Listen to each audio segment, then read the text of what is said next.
Mesdames et messieurs, bienvenue dans cette édition d'information de Niata TV. Et voici les titres. Le Premier ministre chef du gouvernement, Dr Choguel Kokala Maïga, a donné ce matin le coup d'envoi des épreuves du diplôme d'études fondamentales. Dans le cadre des chronogrammes des réformes et des élections, des concertations débuteront demain. En Afrique du Sud, 21 jeunes sont décédés après une soirée dans un bar d'Est London.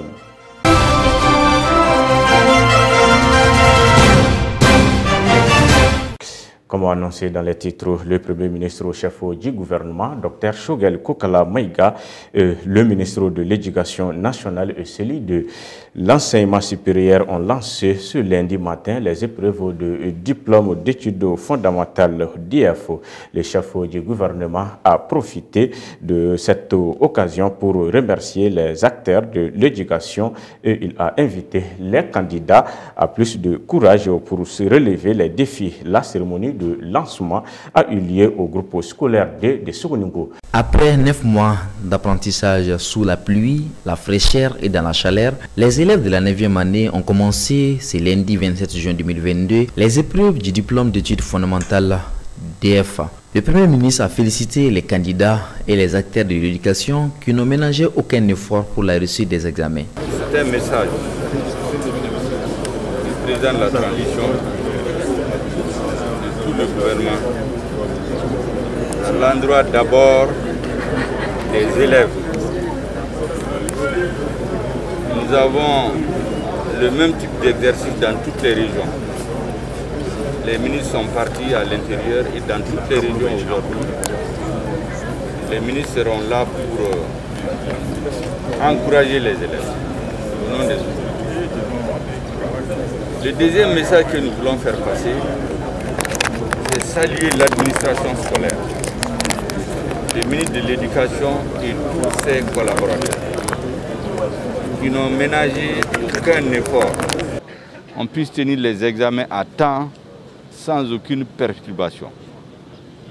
Je voudrais aussi faire passer le message suivant à l'endroit du corps enseignant. Les remercier et les féliciter pour leur engagement face à la situation que vit le pays. Saluer aussi les parents d'élèves, tous les acteurs, les syndicats des élèves, tous ceux qui ont concouru à ce que les examens puissent se tenir à temps. Le chef du gouvernement a lancé des messages à tous les Maliens de chaque niveau. Pour un Mali nouveau, chacun doit accomplir son devoir correctement. Pour les candidats, ils sont l'avenir de la nation.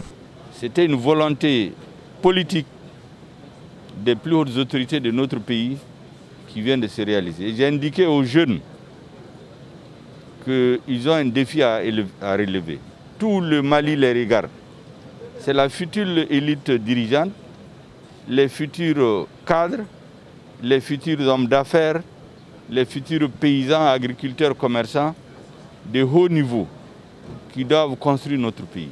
Donc c'est les fondations du Mali nouveau, comme on appelle le Malikoura, qui sont en train d'être posées aujourd'hui avec d'autres activités. Et ils doivent faire exactement, je leur ai indiqué, comme les militaires se battent au front, comme les opérateurs économiques se battent aussi dans le domaine des affaires, eux aussi doivent se battre avec leurs plumes et leurs idées pour gagner la bataille de la refondation en passant aux examens. Pour le ministre de l'Éducation nationale, après une année scolaire apaisée, grâce aux efforts des acteurs de l'éducation, les examens de fin d'année de cette année témoignent l'engagement des plus hautes autorités pour l'éducation. Nous nous réjouissons en tout cas du climat social apaisé qui a régné pendant cette année scolaire, qu'on peut qualifier d'année scolaire normale, et la tenue des examens à cette période également, ce qui permettra aux élèves qui seront admis au DF d'être orientés relativement tôt dans les écoles secondaires, et ceux qui seront admis au baccalauréat qui aura lieu le 18 juillet, le baccalauréat général, pour que ces gens aussi puissent inverser la tendance.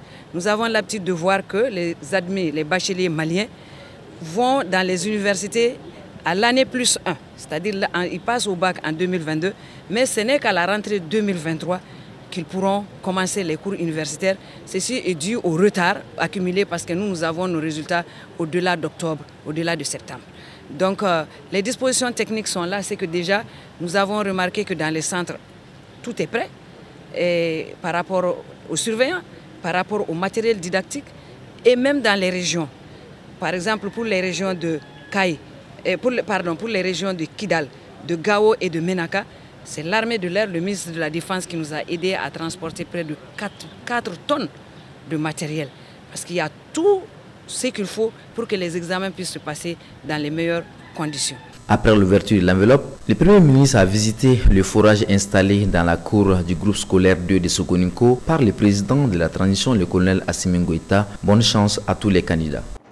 Restons toujours avec le Premier ministre Dr Shogel Kokala Maïga qui a lancé les projets Fonds Climat le samedi dernier au CCB en présidant la cérémonie de reprise de documents de projet et la signature de la convention.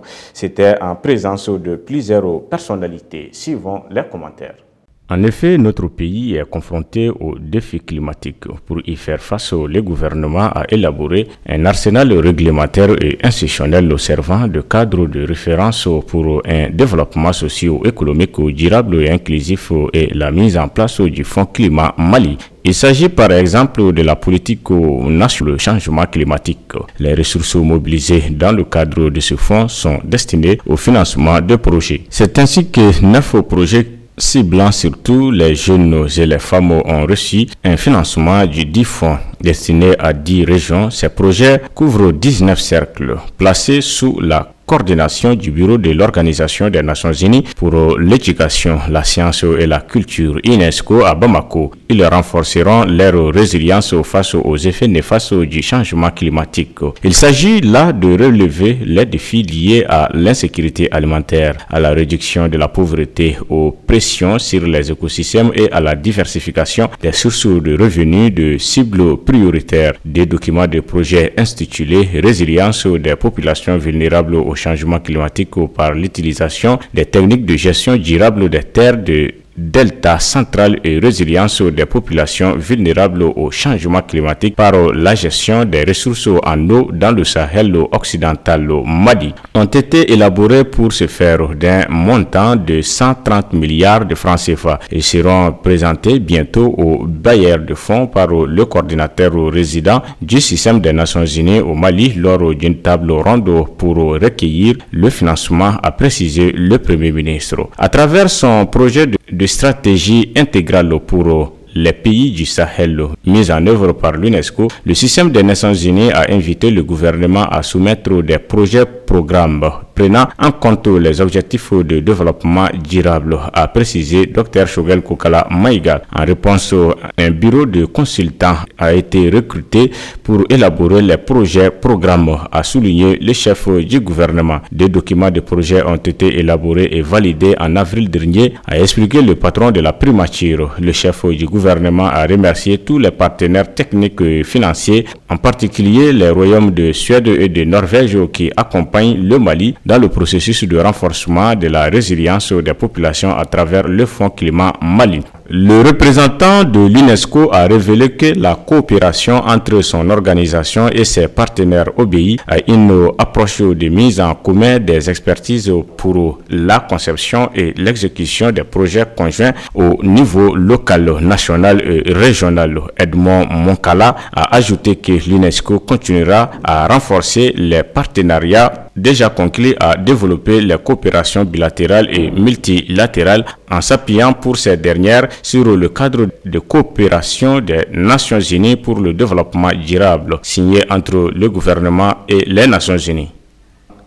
Lors du Conseil des ministres du 22 juin 2022, le Conseil des ministres a pris note des axes et de la méthodologie d'élaboration du chronogramme des réformes politiques et institutionnelles, ainsi que de celui des élections. Selon le communiqué, la dite méthodologie basée sur la recherche de l'inclusivité du et du consensus est conforme à la vision du président de la transition. À cet effet, le ministre de l'administration territoriale et de la décentralisation, en collaboration avec le ministre de la refondation de l'État chargé de relations avec les institutions et le ministre délégué auprès du Premier ministre chargé des réformes politiques et institutionnelles rencontreront les partis politiques et les organisations de la société civile pour échanger sur le chronogramme des réformes politiques et institutionnelles ainsi celui des élections. Le lendemain, le 23 juin, le ministre de l'administration territoriale et de la décentralisation, dans une lettre adressée au président, les conservateurs démocrates l'ont invité à une réunion de la formation politique de cadre national de concertation. C'est donc le début des concertations avec la classe politique. L'état-major général des armées informe l'opinion que la dynamique offensive des FAMA se poursuit pour rechercher et détruire les sanctuaires terroristes dans le cadre du plan Maliko et de l'opération Keletiki. Les FAMA ont consolidé les succès tactiques avec les actions majeures contre des terroristes de plus en plus fébriles et orientant désormais leurs actions désespérées et pression sur les paisibles population civile. Aïssata Maïga.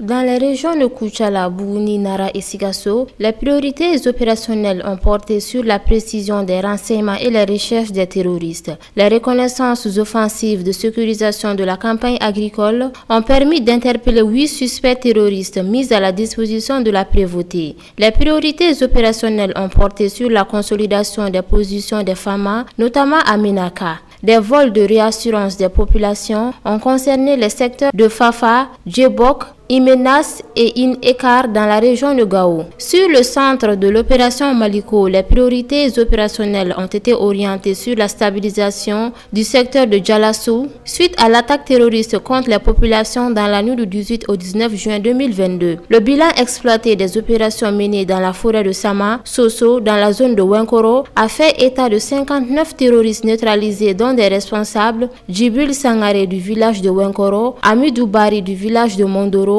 Abou Issouf Dibolejo, Imam Hassan Diko et Mokhtar Diko de nationalité étrangère, 7 véhicules détruits. Parallèlement, une base terroriste a été ciblée dans le secteur de Hombouri le 20 juin 2022. Le bilan est à cours d'exploitation. Également des opérations en cours d'exploitation dans les zones de Djéné, Tenenkou et Ségué, terroristes le mercredi 22 juin 2022. Des terroristes guetteurs ont été neutralisés et leur matériel récupéré dans la zone de Mondoro. Par ailleurs, en soutien aux populations, les FAMA ont transporté 177 tonnes de vivres aux populations de Farabougou, escorté 150 camions civils sur le tronçon Gao, Labezanga Gao, distribué aux populations martyres de Djalassagou, 10 tonnes de vivres, aidé à l'acheminement de 50 tonnes de vivres au profit des populations de Mondoro. L'état-major général des armées appelle à la vigilance des populations dont la protection et la sécurisation restent la priorité et cela conformément au respect des droits de l'homme et au droit international humanitaire.